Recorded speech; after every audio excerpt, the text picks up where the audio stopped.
Hello and welcome to our next IVF webinar. And happy to have you here. I am Caroline, your host as always, so please just let me know if you can hear me. Just want to make sure. Hi, Dr. Malini, I hope you do hear me as well. Yes, I can hear you, Caroline. Good evening. Fantastic. Thank you so much for confirming this for me. I'm again happy to have you here, and some of you perhaps you have already had a chance to join us at 6 p.m. UK time, as this was our first online patient meeting. Now we have our second event, live event tonight, and this is IVF webinar, and this is all because we definitely want to reach out to you. We know you are struggling with all that has been going on everywhere in the world, really. So we definitely want to make sure that we can support you as much as possible. We want to make sure that you will be able to meet the top experts in fertility, so you can ask your questions, you can learn a bit more on all kinds of treatment options, and simply get prepared for your IVF treatment as soon as so that you are just ready as soon as it is possible to continue. And so that is why our Stronger Together initiative has been created, and just wanted to simply remind you that it wouldn't be possible, our Stronger Together initiative, if it wasn't for our ambassadors and partners, which you can see right here on the screen right now. So huge thank you to all the ambassadors and partners. And today with us, we have, you already can see her, and this is Dr. Malini Uppal. She is a fertility specialist at GENNET City Fertility, and she will talk today about, very recent, very important topic, which is, of course, how COVID-19 can affect fertility treatment and what we can do in this current situation that we are all in. All right. Hello again, Dr. Malini. It is good to have you here. Hope you are having a good day as well. Thank you, Caroline. Thanks for bringing me to this platform where I can address some questions and actually guide our patients who are obviously very anxious in this current situation. So, good evening, everyone, and good day to wherever you are in whichever part of the world. Perfect. Um, Thank you so much. So just shortly, let me remind you, we will start with Dr. Malini's presentation, and right after that, it will be your time for your questions. So you can type them all in the chat section, and she will answer your questions one by one. So I guess we can start. Dr. Malini, ready? Yes, I am Great. ready. Let's go. So today's topic, as we know, as Caroline just said, we are all um, strained. We are stuck with this pandemic of COVID-19, and there are, I'm sure, so many of you out there were looking forward to your fertility treatment and wanting to start your family. And with this current pandemic, we have come to this uncertain times where we don't know what's next. So welcome to the webinar. And it is likely, as I said, that if you are watching this, you are somebody who's been impacted by the decision of the fertility clinics to either cancel, unfortunately, or postpone your treatment during this unprecedented time of COVID-19 pandemic. There has been extraordinary efforts taken by fertility teams across the UK to manage these challenging times and to ensure the safety of everybody, including the staff or the patients, pregnant women, and everybody out there. So you could be someone who has been in stimulation at this time and were suddenly told that you are unable to continue or to go ahead for your egg collection and we have to suspend the treatment. Or you could be somebody who was preparing for a frozen transfer, you already have embryos, or were almost ready to start your frozen transfer cycle and you could not go ahead with the cycle. Or you could be awaiting an IUI cycle, or in process of doing or going ahead with your IUI cycle and could not do so.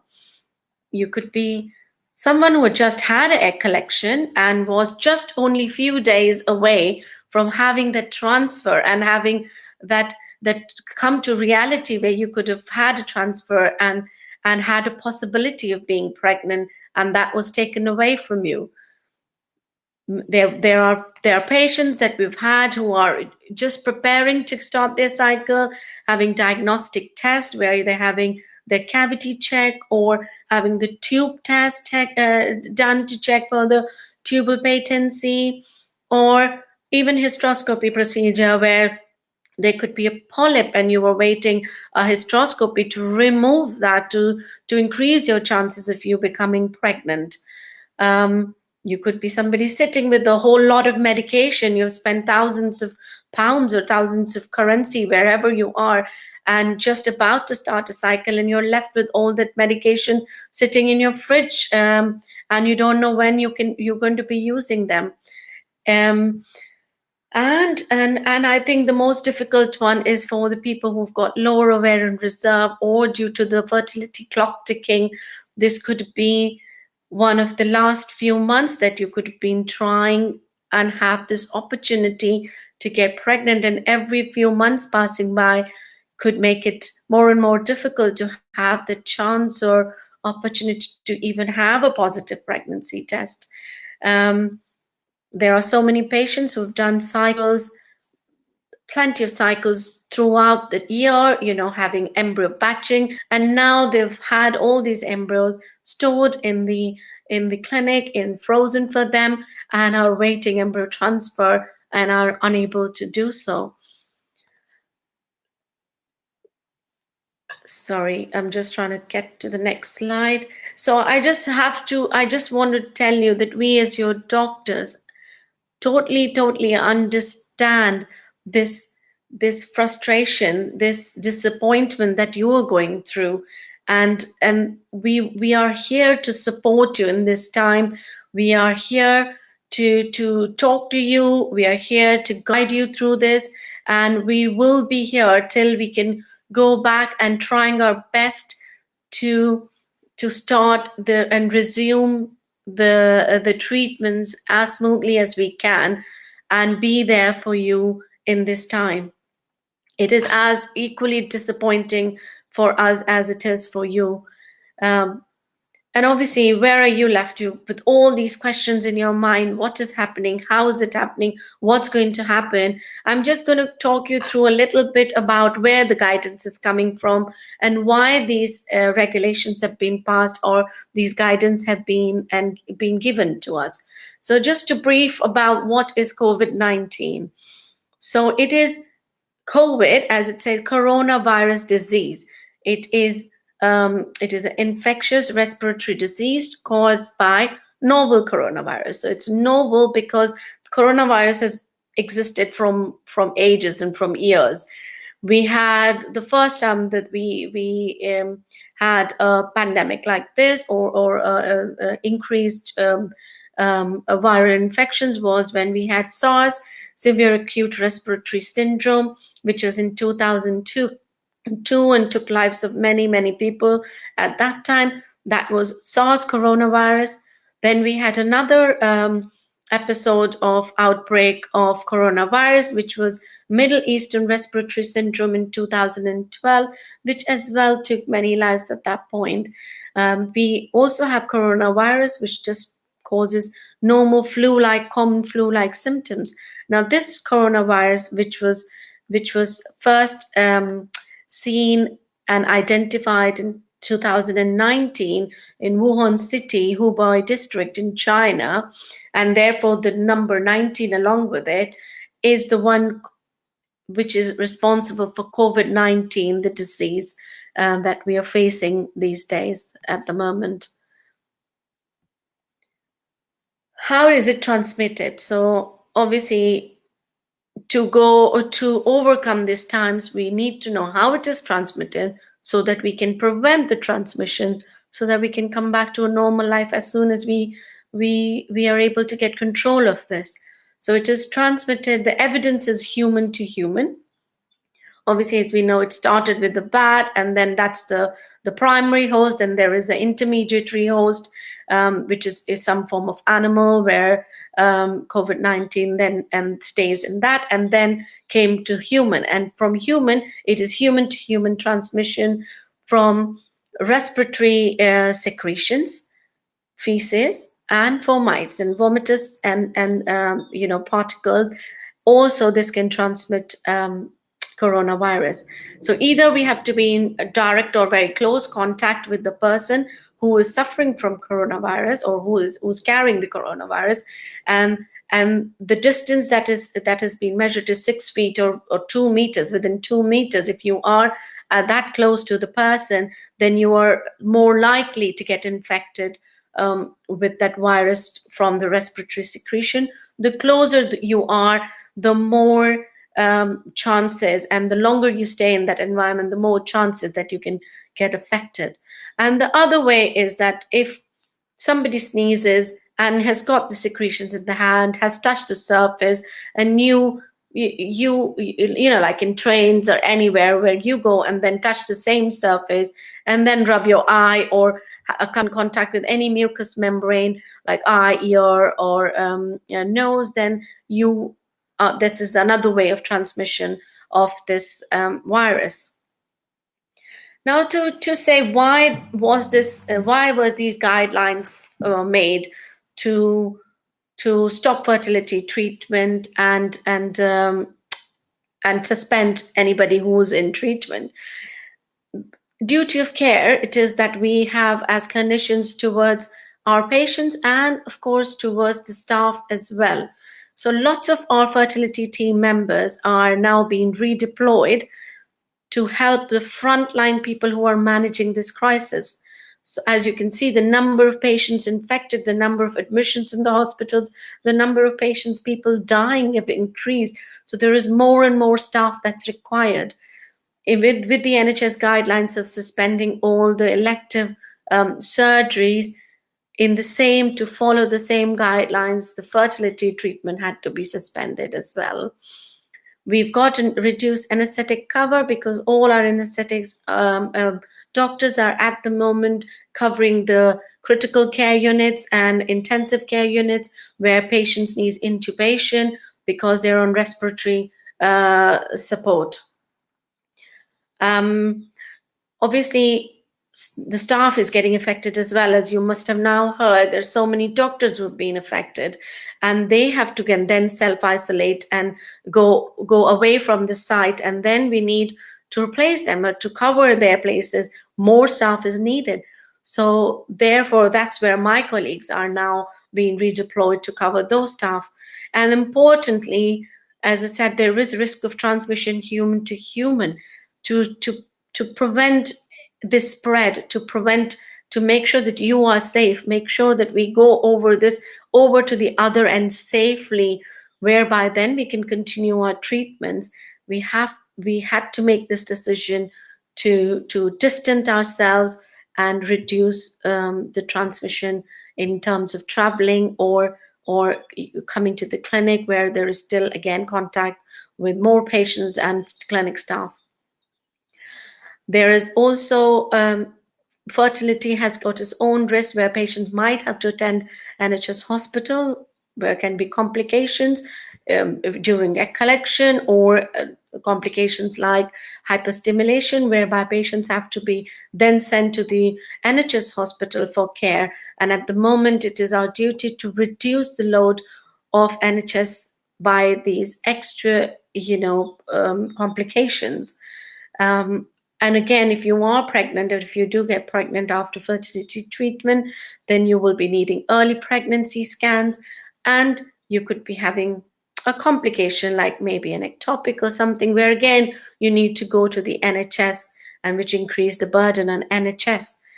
And of course, now recently, Royal College and the government has identified pregnant women as vulnerable group. So for all these reasons, these actions have been taken to suspend fertility treatment at the moment or postpone. I'm just going to tell you briefly about what are the guidance that has been given by British Fertility Society and the Association of Reproductive and Clinical Scientists.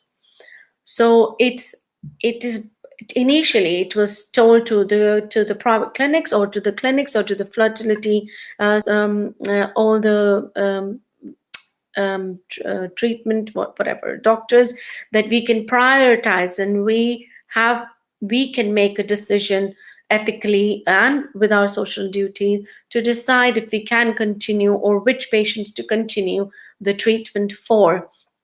However, this was then updated when the social distancing was announced by the government and by the Prime Minister, and we were then new guidelines were issued that no new treatment can be started with immediate effect, which was passed on 23rd of March.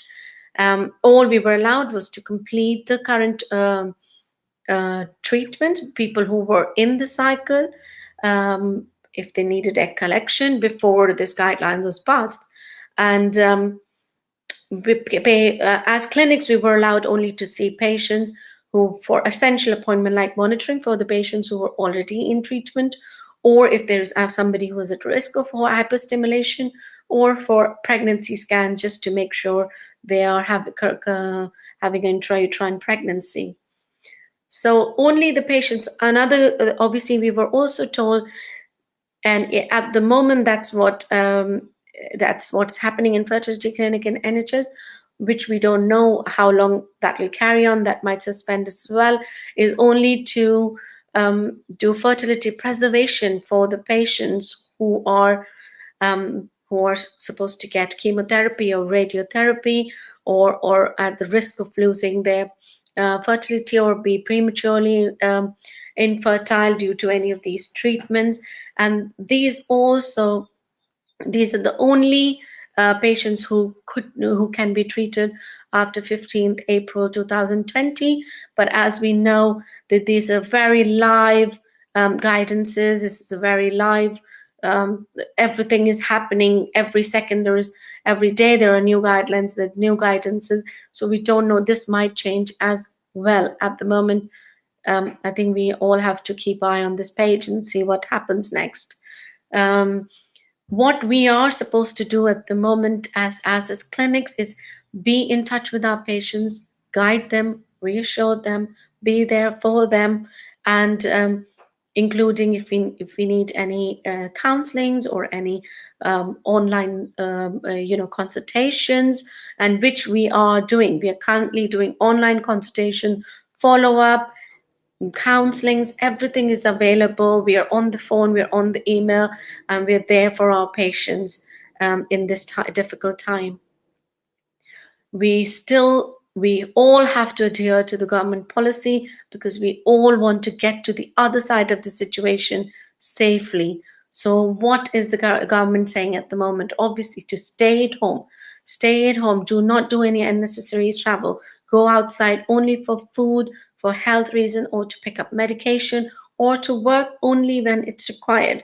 So if there is a patient that I have to see, if there is an early pregnancy patient, that's the only reason that I can go to the clinic at the moment. Everything else is actually done online at the moment.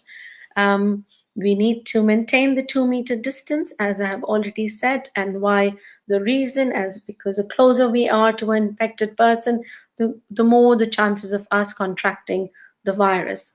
Wash your hands when you come from outside, even when you're going out to collect your medication or to buy some food or anything. Wash your hands as soon as you reach home. Do not meet your friends, family, anybody, because there could be somebody who is more vulnerable. You could be a healthy individual carrying coronavirus but not showing any symptoms. You can still spread it. You could meet your elderly parents and they are more vulnerable. They've got underlying health condition and they might contract from you and actually show more severe symptoms than you. And so this can be still spread. You could you could feel absolutely normal, but you could still be carrying the virus and then still can spread it. So that's very important for us to understand. Do not meet friends or family. So what does more guidance? More guidance, as you know, all our regulatory authorities are sending us guidance, and we are looking at them to know the updated. Obviously, the aim is to be safe and to start and resume treatment as soon as we can. So the good news and the reassuring news is there's no negative effect of COVID-19 is seen in pregnancy, especially in early stages. So that's reassuring for us, reassuring for our pregnant women who are pregnant after fertility treatment or otherwise in early pregnancy, that in early pregnancy there's been no additional risk or no risk, no negative effect has been seen. But as a precaution, because there's so much unknown, we know there's so much unknown about this virus. There are only few reports that we are following. We don't know what actual effect this is going to have. So this has been a precautionary approach to say to avoid becoming pregnant at this time.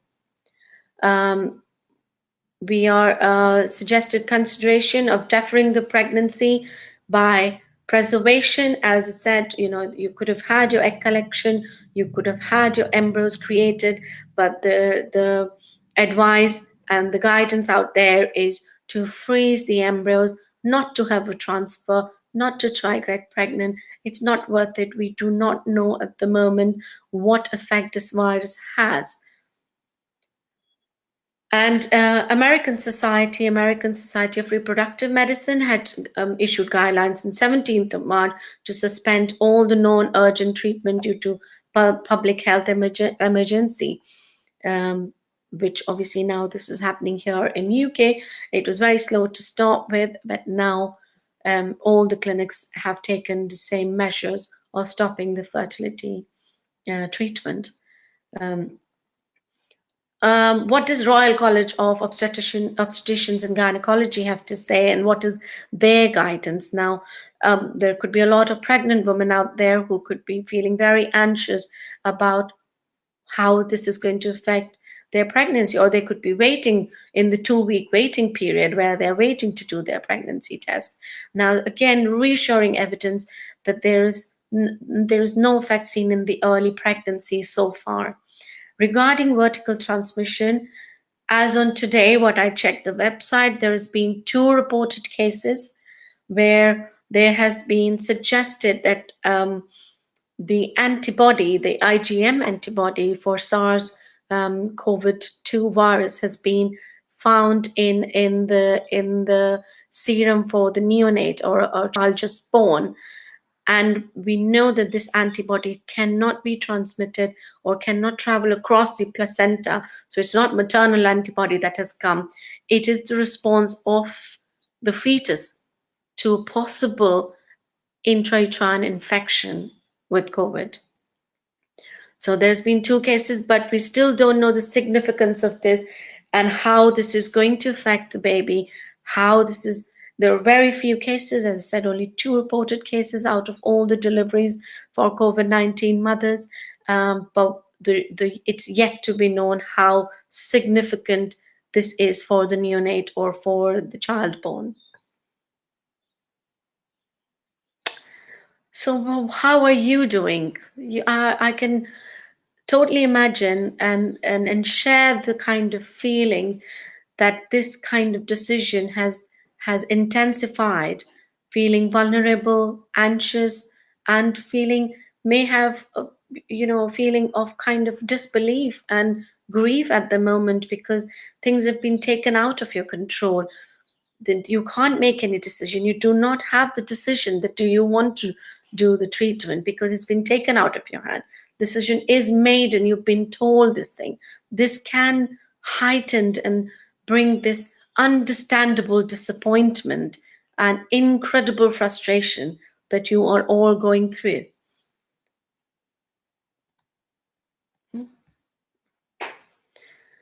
And now let's think about what are we going to do in this time. when we are waiting for this treatment.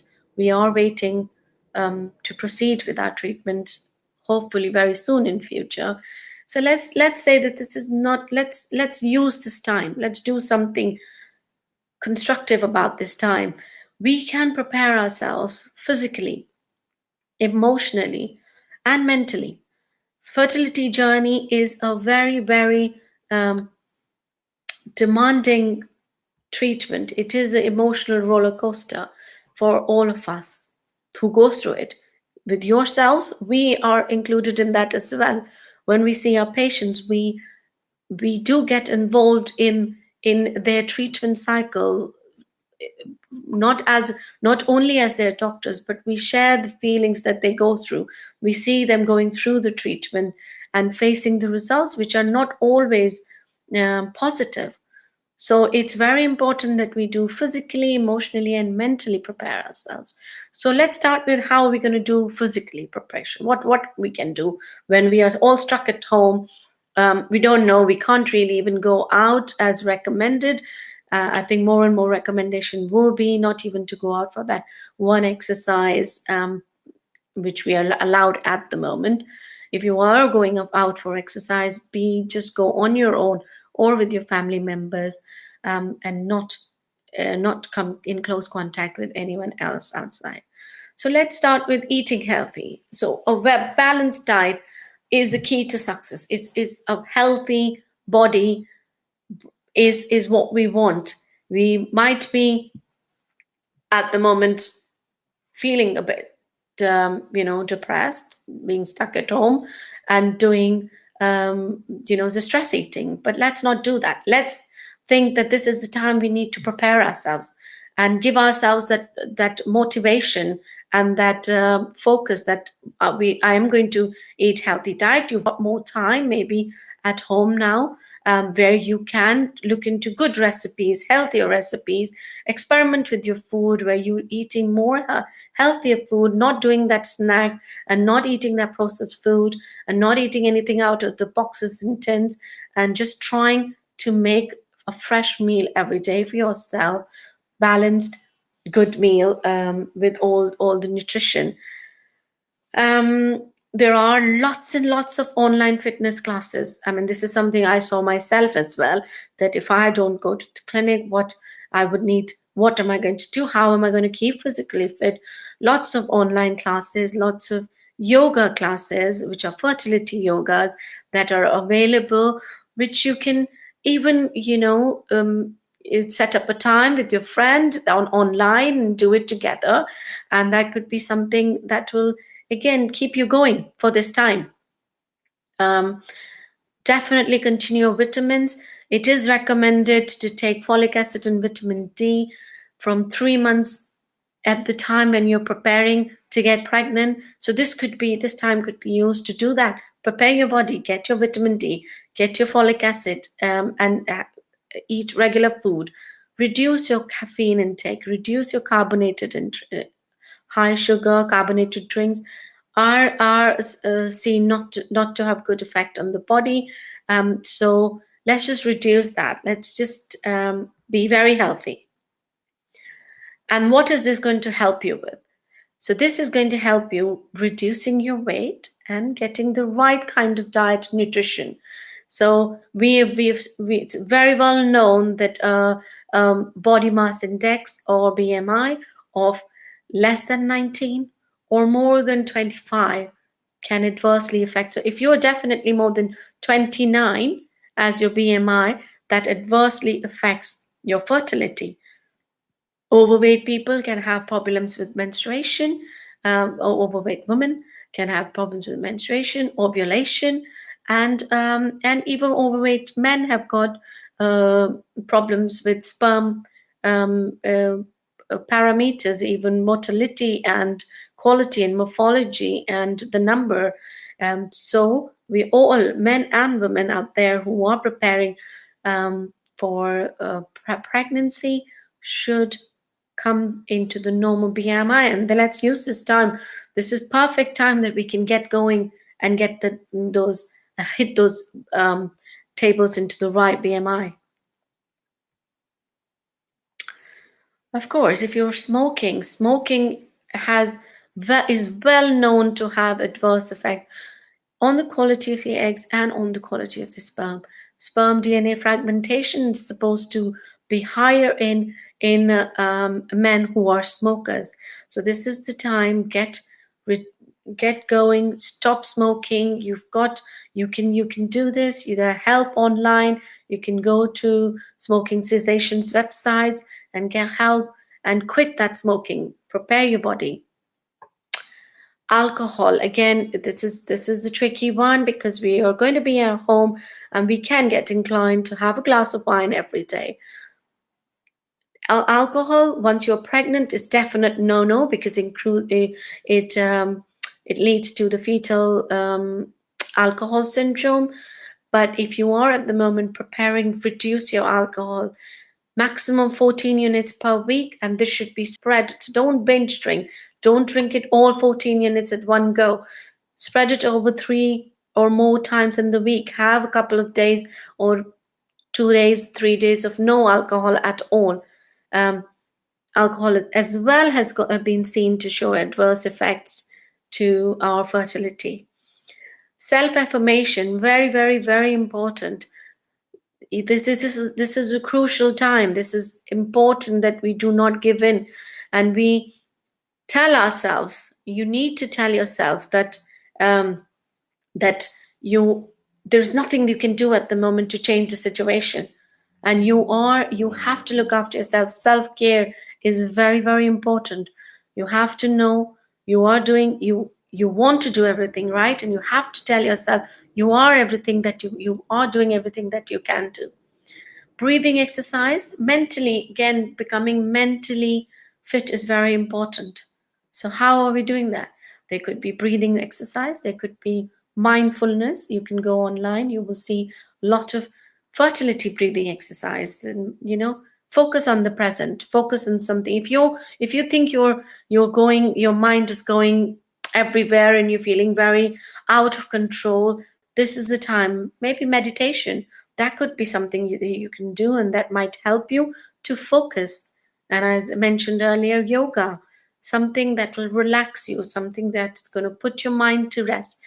This is the time. We've been always so busy. We are running around in this time, going to the office, cooking this, doing that, running here and running there. This is the time when your body has time to heal itself and prepare itself for that forthcoming pregnancy that we all ready very soon to go into. So use this time. Now, emotional well-being, again, very important. It is the time when you will have heightened emotions. We need to know, and you have to understand every single feeling is valid. Whatever you're feeling grief, you're feeling anger, you're feeling frustration, let yourself feel that. Don't dismiss the feelings. Dismissing is not going to help. But maybe if you think that you're feeling that the whole day, then maybe you can put a time limit to yourself and say, fine, this time of the afternoon, evening, for this half an hour, I'm going to let myself feel and let these emotions come out. Don't dismiss them. Feel them. Let them come out. Let them go away. Then only you will feel a bit more in control. Don't let them overpower you. But let yourself feel them. It's very important. Give yourself permission to feel them. Fertility journey is very, very complex. It's a complex pathway with some uncertain outcome. Those of you who are embarking on this journey should be prepared with all the range of emotions, sometimes rewarding and sometimes very challenging. So this opportunity to prepare yourself for the outcomes, for the journey, is actually an invaluable time that you've gained. So let's use it. And counseling, we've got counselors, and I'm sure all your fertility clinics, wherever you are, and most of the clinics have got that online support available to you. Use the counseling. Because of the challenges that you face during your treatment, having a counseling session before starting the treatment is highly recommended. So I would say just get on to your clinic's website and Get in touch with those counselors, speak to them. Communication is very, very important, and that's going to help you with that. What else can we do? We might have a lot of time, and we have to make the best of it. Podcasts, there are lots of podcasts out there, lots of fertility podcasts which can tell you about the journey, which can prepare you a little bit more about the journey, give you additional tips, and again prepare you mentally for all these things. Do not forget to communicate. Communication is very, very important. It's a key at this moment. You need to talk. You can pick up a phone, you can talk to your family, you can pick up a phone, talk to your best friend, pick up a phone, talk to us, email us, counselors, whoever, gather information. This is, again, I said, invaluable time. You can gather so much information in this time and be just super ready for what's coming up. And importantly, remember, we all want to get back to normal as soon as we want to, as soon as we are allowed to do so, as soon as we can. So check the clinic's website. Websites will be updated. We will keep in touch with you to tell you when we can resume the treatment. As much as you want, we want to go back to normal as soon as we can. And remember to stay positive. It is a difficult time, it is overwhelming, but we have to keep the spirit. We have to stay positive. Doing the best at this moment puts you in the best place for the next moment. This is what we have to tell ourselves. We are preparing for the next moment. We are going to use this time, and we're going to do the best out of it. Thank you so much for listening. And I hope you got some information out of this. I'm ready for your questions. Perfect. Mhm. Thank you so much for that presentation and with so many details and also advice on what to do during that time, of course. Okay. As you've mentioned, it is now time for your questions. So there are some questions ready, but if you didn't put your question yet, just go ahead and type it in the chat section so that Dr. Malini can answer it for you. And as I mentioned, we already have some questions. Let's start with the very first one. Assuming on a frozen embryo transfer before 2021, what time frame should I be concerned about supplements prior to that? I know for retrieval, it generally 3+ months for egg quality, but I'm only doing embryo transfer now. Which supplements for only frozen embryo transfer? So as you rightly said, it is 3 months plus. It's recommended time is 3 months before you start trying to, start the pregnancy or start your frozen embryo transfer cycles. What we want is folic acid for sure, 400 micrograms, which is shown to reduce the neural tube defects in the baby, and vitamin D. So vitamin D is also linked to subfertility and also to pregnancy. And we, in living in these countries, we never get enough vitamin D. So fortified food, you can have nuts, you can have and of course as a supplement in terms of available in the market. So I think folic acid and vitamin D is recommended. However, you can take a pre-pregnancy or pre-conception multivitamin, which contains everything, but the only thing that we recommend not to take is vitamin A. Perfect. Thank you so much for your question as well as your help and advice as well. All right. And actually, next question is related to your presentation. Okay. Could you explain units of alcohol? So 14 unit of alcohol. So if we say um, 1 pint of beer will be 3 units, and one small glass of wine or a normal glass of wine will be 2 units of alcohol. So now you can see how many units, how many pints of beer or wine you can have. Mm-hmm. So let's say like a glass of wine is okay daily, for example. But as I said, that we should have alcohol-free days as well. So Okay. if you are having a glass or two of wine 3 times a week or 4 times a week, you should keep 3 days as alcohol-free. Okay, perfect. Thank you for clearing this for us as well. Thanks so much. And we have next one for you. Just give me a minute. Here it is. What would you recommend for the serious pregnancy ultrasound check during COVID-19 after the first pregnancy ultrasound done? Is it better to decrease the times if the serious ultrasound, and how frequently you would suggest it? Thank you for the question. Thank you. A good question, actually, here. So, if you've had a first pregnancy scan, which has established that you've got a healthy intrauterine pregnancy, um, and if you do not have, I mean, it also depends on your history. If you have never been pregnant before, this is your first pregnancy, I would suggest really not to put yourself at risk of going out for another pregnancy scan. If you've had one scan where you've determined the pregnancy, the next scan can be 12-week scan, which is then where you check for the Down syndrome and the nuchal fold scan. If you've had complications in the previous pregnancy, or if you've had multiple miscarriages, then maybe having another scan and in a gap of 4 weeks would be recommended to make sure the pregnancy is continuing healthy. And thank you so much again for the question and your help with it as well. Let me have a look. We do have next question. This is okay here.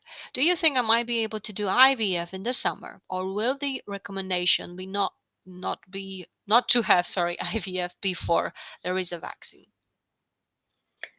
Um, I I do not see that coming. I think if once we resume the fertility treatment back, one should be absolutely fine to continue IVF treatment, whoever is waiting and whoever is waiting to start. There's no recommendation at the moment not to start any IVF treatment once we resume back to normal. Obviously, all this will be taken into consideration, looking at what is happening. Will there be a vaccine by then? Because vaccine is not going to come, vaccine will not be for use once it is developed, once it's past the trials till the next year. So there is nothing to say that you cannot start once we're back to normal and started.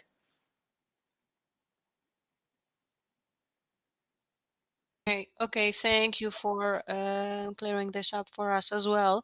Let me show you the next question. It will be a longer one this time.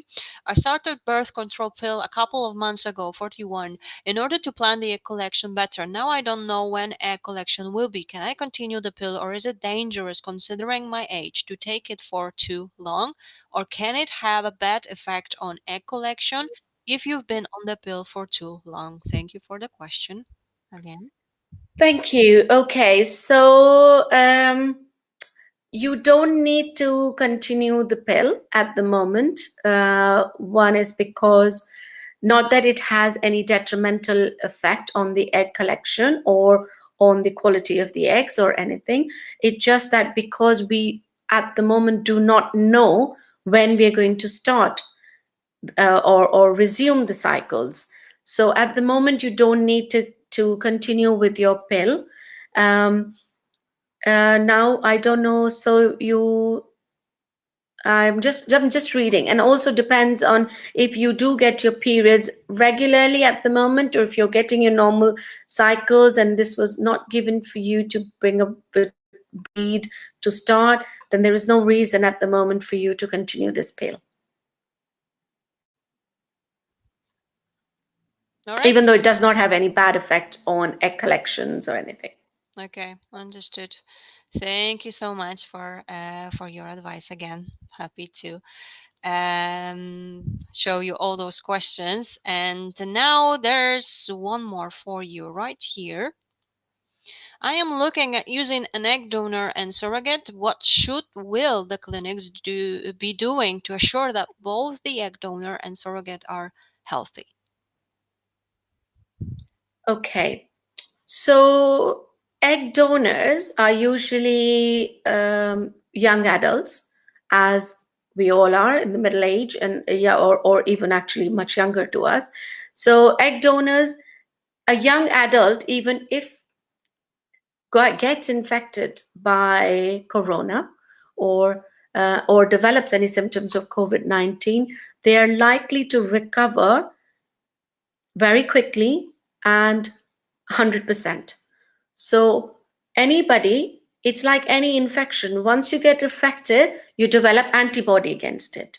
And that means you are then safe from this virus. You are safe and you've recovered, you fought it, your body has fought it and developed antibodies, and you are then deemed a healthy individual.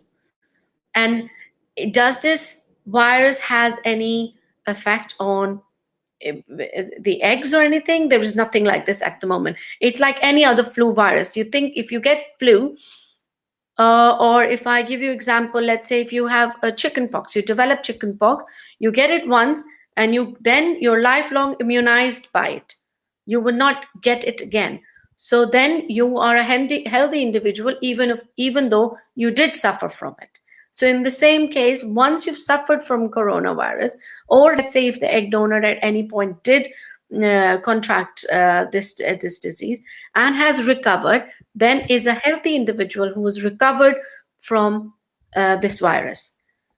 So they will be known, as long as the patient is not currently infected, there will be no need to do anything further to test the egg donor or the surrogate. It goes for both. As long as either if they have had symptoms and they have recovered, that means they have developed antibodies and they are now healthy. Okay, thank you so much for explaining this to us as well. There is actually a follow-up question to the question about the ultrasound check. Okay, so this is the question that we had, and now let me show you the follow-up. So yes, it's first pregnancy, but my age is 48. So the doctor sent me a second ultrasound for 8-9 weeks after 6 weeks. Okay, so yes, because of probably advanced maternal age, then it is recommended that you have another ultrasound. At least you should give it at least 3 weeks. If you've had one at 6 weeks, give it 3 weeks, because we have to understand the risk over the benefits of this situation. So the more you're going out, you are putting yourself at risk of getting infected. And as they have now said, the pregnant women are a vulnerable group. So maybe a 9-week scan, 9 to 10 week scan, preferably, that should be fine, because of the age. Thank you. And actually, again, there is a follow-up question, okay, from the same patient. So if you could take a look. Is it necessary to take the second ultrasound at 8-9 weeks? Then maybe next will be 12 weeks. It is not necessary to have the 8-9 week scan. In normal circumstances, in normal scenarios where everything is normal, then we do recommend to have a 6 weeks, and 8 weeks, and a 10-week scan. And then the 12 weeks goes back to your antenatal care. It's because just to check the progress of pregnancy, to see how things are going. And because obviously this is after fertility treatment, it is precious pregnancy, and therefore we do additional scan in between around 8 weeks. However, it is not necessary. It's not necessary. The next scan which is necessary is the 12-week scan. Perfect. Thank you again for explaining that to us. And just so you see, this is not a question, but this is the thank you from the patients for Pleasure. Perfect. Thank you. And now let me go to the next question. Actually, it's interesting one. If I would do IVF in a few months when the coronavirus is still around, how big is the risk that I will get in during egg collection fertilization? What can I do to minimize the risk? Okay. So, yes, good question. But let's say in few months, um, the what we're I mean, we can only learn from what we're seeing from China, so hoping that their cases have come down, so hoping our cases will come down, and if the things do resume back to normal but there is still coronavirus around, or there is still a risk around, um, the chances that you're going to, so egg collection does not put you on a high risk. It's not the procedure of egg collection that's going to put you on high risk, or the fertilization. It should not get affected. It's in labs where it is absolutely sterile and everything is very closed, and we wear proper gowns and protective and equipments. However, it's the risk is, if the virus is around and is as rampant as it is right now, the risk will be the traveling, the coming to the clinic, to coming for your scans and coming for your treatment. That's where the risk is. And if you do get the virus at that time, and if you are showing symptoms, and if you are ill, then there is a possibility that your cycle will have to be abandoned, and we will not go ahead and do the egg collection, because your life will be more important to us, then your treatment will be more important to us. We cannot put you under sedation to do egg collection if you are actually suffering from virus, which again exposes the staff, exposes the clinic, exposes other patients, and your own life. Perfect. Thank you so much for answering that question and for your question, indeed. So hopefully it will not take that long as well. Yes, fingers crossed. Yes, fingers crossed. It's not going to take that long. I think that's what we are all wishing, praying, that this is going to go down. The whole thing that we are all expecting is, as in medicine, is that we are going to develop herd immunity, that is immunity in all the population, and that's going to save us from this pandemic. Exactly, yes. Thank you so much. And now let me go to the next question. Can we try naturally? Thus, avoid trying to get pregnant at this time, refer just to fertility treatments or also to trying naturally? Now, if this is a tricky one, because it is, the recommendation at the moment is to try and avoid getting pregnant for anyone, uh, because obviously, again, as I said, if you are pregnant, you become vulnerable. You are classified as a vulnerable group, even though there is no evidence that a pregnant woman is more likely to get the infection as compared to a non-pregnant woman. However, the complications can be, or the symptoms can be much severe later on in pregnancy, in the third trimester of pregnancy, which has been seen with other viruses as well, including influenza virus, which we've learned historically. Now, it depends on what age group you are. If you are someone who's in 30s, early 30s or 35 or mid 30s, you can actually not take that risk and just not try it this time, because you don't want to take that chance. We do not know a lot of things about this virus. We don't know how it is going to affect. At the moment, there are no cases about early pregnancy problems. However, we don't know. Is it getting transmitted? We've had 2 cases of vertical transmission. Is it going to get transmitted to the baby? Is it going to cause any problems to the pregnancy? Is it teratogenic? We don't know.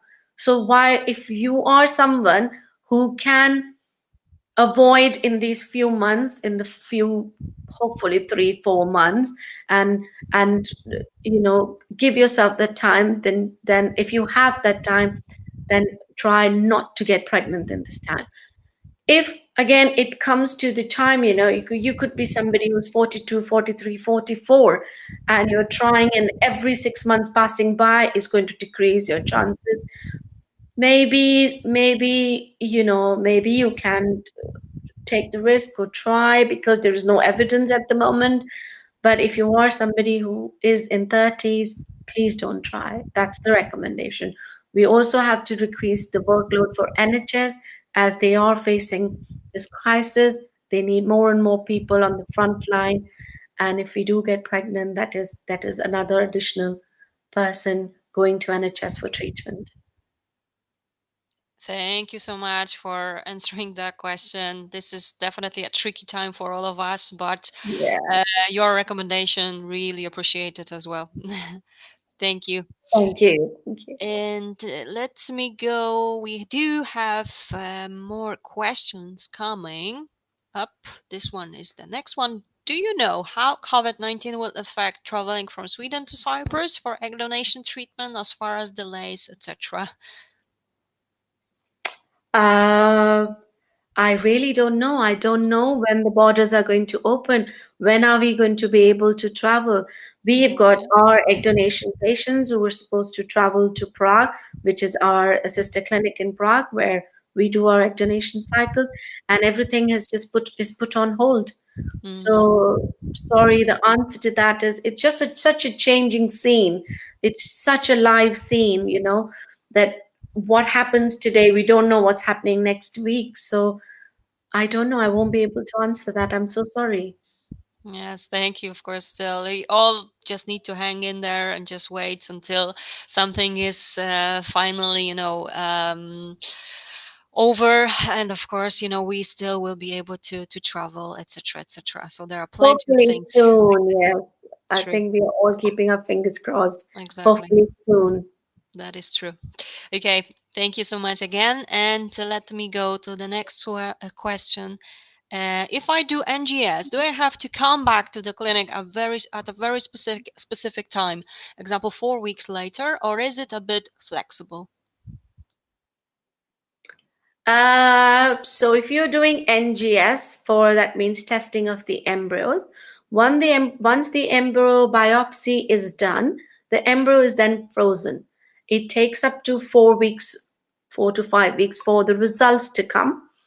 And there is a big flexibility after that. Once we know we've got the results, which is a normal embryo, which is an abnormal embryo, then we can decide when to do a frozen transfer at any point. So there is no fixed time. It is very, very flexible after that.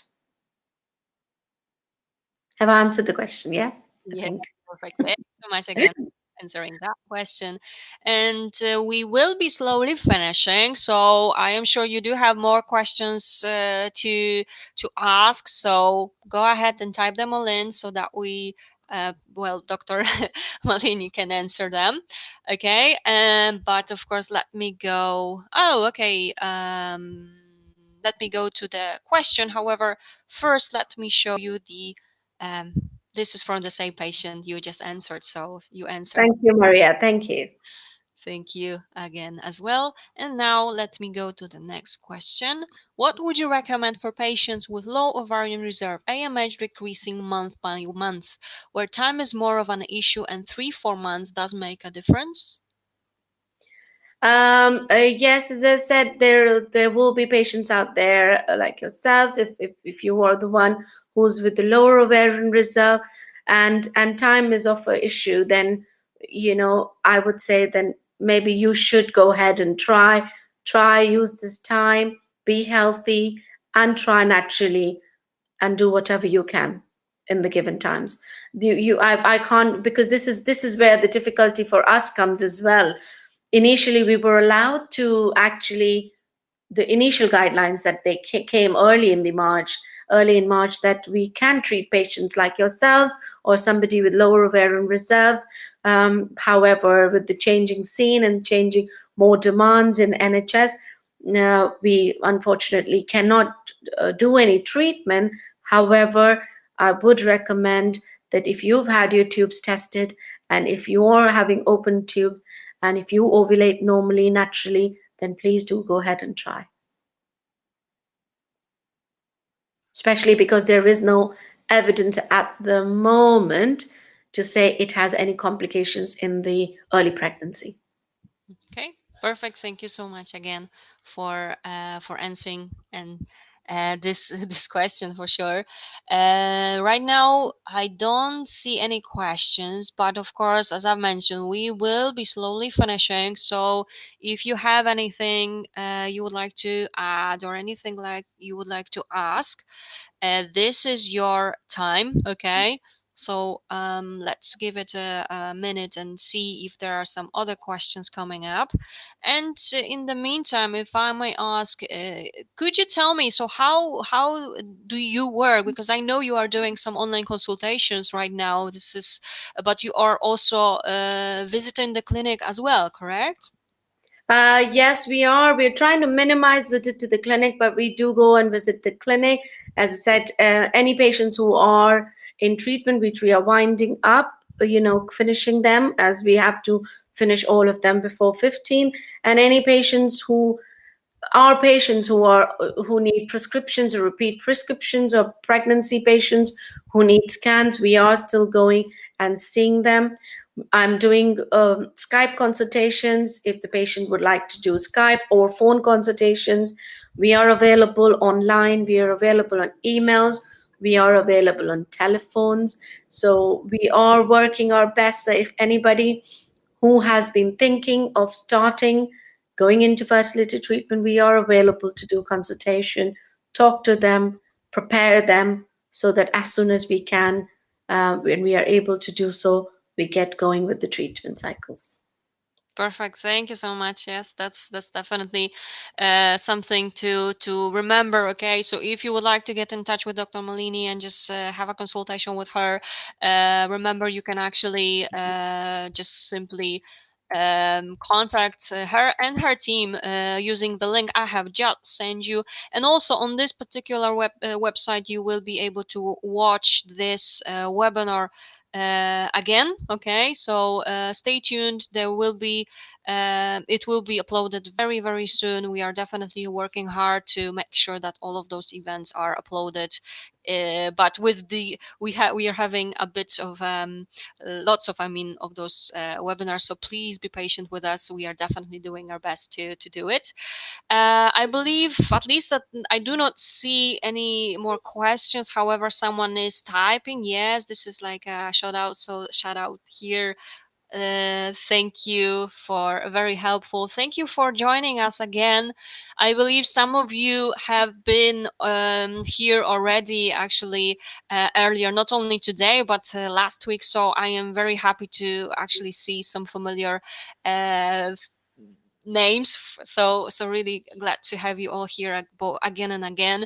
Thank you for joining us. Actually, this is like not possible without you. So happy to have you. And Dr. Malini, well, I can only honestly say it was a pleasure to have you here with us as well. Thank you again and as well for joining our initiative. As you can see, I am not the only one who is actually That's finding great. this Thank you. Thank you very interesting. much. I would again repeat myself, stay positive, use your time, prepare your body, and you will be there soon. Exactly. This is like, we just need to wait a bit, but very, very soon it will be all over and we will be able to go back to our normal lives, right?